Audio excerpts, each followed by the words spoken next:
আজকে না, ভোট দেরি আছে, মাঝে পয়লা বৈশাখ আছে, নীল আছে, চড়ক আছে, সংখ্যালঘু ভাইদের ঈদ আছে, রামনবমী, বাসন্তী পুজো আছে, প্রথম দফা হবে, মোদীজির জেতা শুরু হবে, দ্বিতীয় দফায় আরো বাড়বে, তৃতীয় দফায় আরো আগাবো, চতুর্থ দফায় আরো আগাবো, ঝড়টা সুনামি হবে, পঞ্চম দফায় হাওড়া থেকে পদ্ম ফুল ফুটবে, ডাক্তার অধীর চক্রবর্তী দিল্লি যাবে।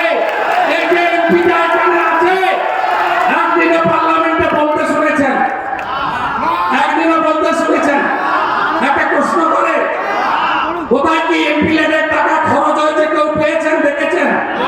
আমাদের কিছু করতে হবে না, তৃণমূলের একটা বড় অংশ না আমাকে বলেছে চোখ মারবো প্রসূন বাবুকে, ভিতরে ঢুকবো, চুপচাপ চুপচাপ চুপচাপ, আপনারা শুধু রেডি থাকুন, বাকি কত ভোট এদিক ওদিক হয় আপনারা দেখতে থাকুন। এত অপদার্থ কর্মোন্নয়ন, এখান থেকে অম্বিকা ব্যানার্জির মতো মানুষ গেছে। স্বদেশ চক্রবর্তীর রাজনীতি আলাদা হলেও স্বদেশ বাবু সম্মানীয় ছিল, ভূমিপুত্র। এবারে আমরা সকলের প্রাতঃস্মরণীয় ডাক্তার ভোলানাথ চক্রবর্তীর সুপুত্র, হাওড়ার ভূমিপুত্র ডাক্তার অধীর চক্রবর্তীকে মোদীজি দিয়েছেন স্বদেশ বাবুর আসন। যদি অম্বিকা বাবুকে দিয়ে থাকে, মাঝখানটা অ্যাক্সিডেন্ট, ওটা ভুলে যান। তাই হাওড়ার ভূমিপুত্রই দিল্লি যাক। হাওড়া আমাদের রাজ্যের নয়, দেশের সবচেয়ে প্রাচীন শহর, 500 বছরের পুরনো এই শহর। গঙ্গার পাড়ে জুট মিল, কত ইন্ডাস্ট্রি ছিল। বিহার, ঝাড়খণ্ড, পূর্বাঞ্চলের লোকেরা কাজ করতে আসতো, আর এখন এখানকার লোকেরা গিয়ে পূর্বাঞ্চলে কাজ করে। সব শ্মশান হয়ে গেছে। সিপিএম এর ইনকিলাব জিন্দাবাদ, হরতাল, সিআইটিউ জিন্দাবাদ। লবণদেব সিং অর্ধেক করে দিয়েছিলেন। লবণদেব সিং এখন কোন দলে?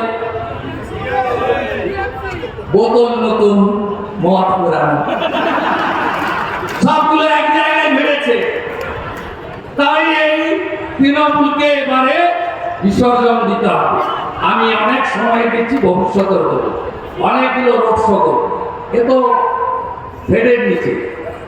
আপনারা ভোট করবেন বুথে, ভোটার লিস্টটা দেখবেন, লিস্টটা ভালো করে ফেলবেন, জনসম্পর্ক তৈরি করবেন, ভুয়া ভোটার থাকলে এখন থেকে চিহ্নিত করবেন, যাতে একটাও মাছি গলতে না পারে। আর চটি পুলিশ থাকছে না, 6 জন করে কেন্দ্রীয় পুলিশ থাকবে।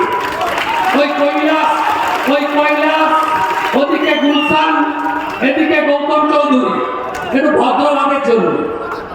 দিন খুব খারাপ আসছে,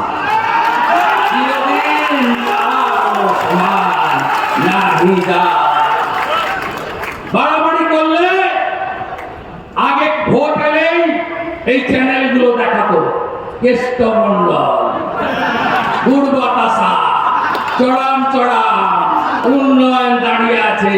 কেষ্ট এখন কোথায়?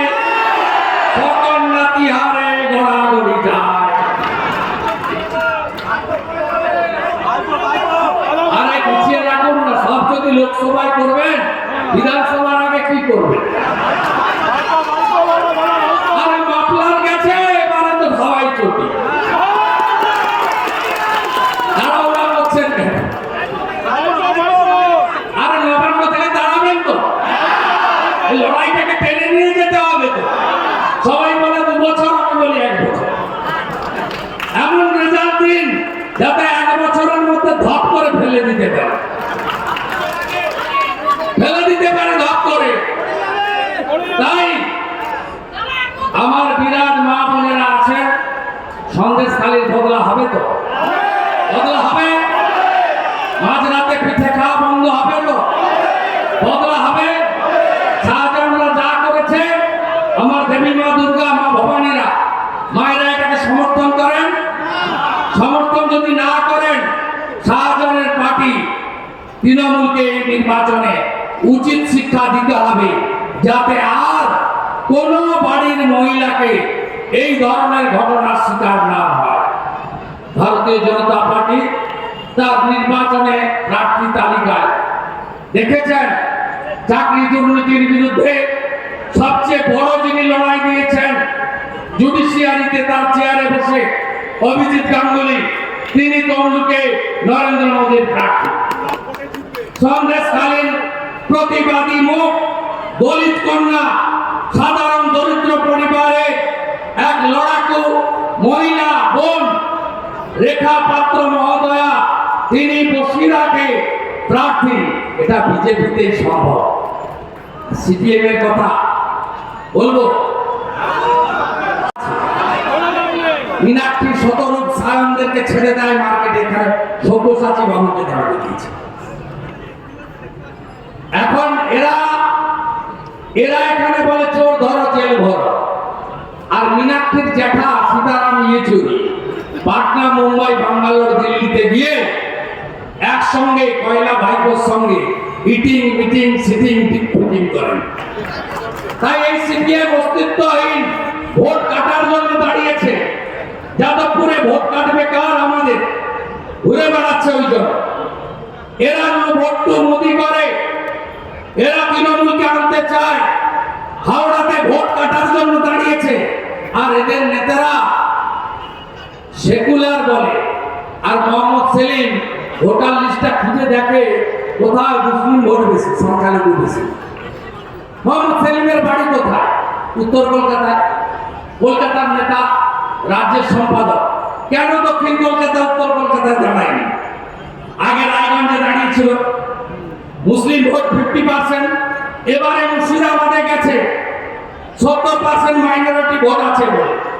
তাই সবচেয়ে বড় সাম্প্রদায়িক হচ্ছে সিপিআইএম পার্টি। কে সমর্থন করে? সিপিএম এর বিকাশ ভট্টাচার্য, তৃণমূলের সুবোধ সরকার গোমাংস পেয়েছিল রাস্তায় দাঁড়িয়ে। সমর্থন করেন নাকি? করেন নাকি সমর্থন? তাহলে সেকুলার বাকু দুজনকে বিসর্জন দেবেন তো? প্রস্তুত? যদি তৃণমূলকে হটাতে হয়, রাষ্ট্রবাদী সরকার আনতে হয়, মোদীজির হাতে দেশকে সুরক্ষিত করতে হয়, তাহলে ডাক্তার রতিন চক্রবর্তীকে পদ্মফুলে ভোট দেওয়া মানে নরেন্দ্র মোদীকে ভোট দেওয়া। এ ভোটটা মোদীর ভোট, মোদীজির ভোট। এইবার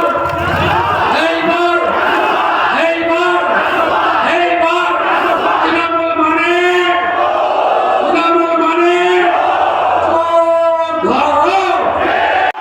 লোকসভা দিয়ে দেন প্রচুর। মোদীজি বলে গেছে, আমার কথা নয়। আরামবাগে বলছে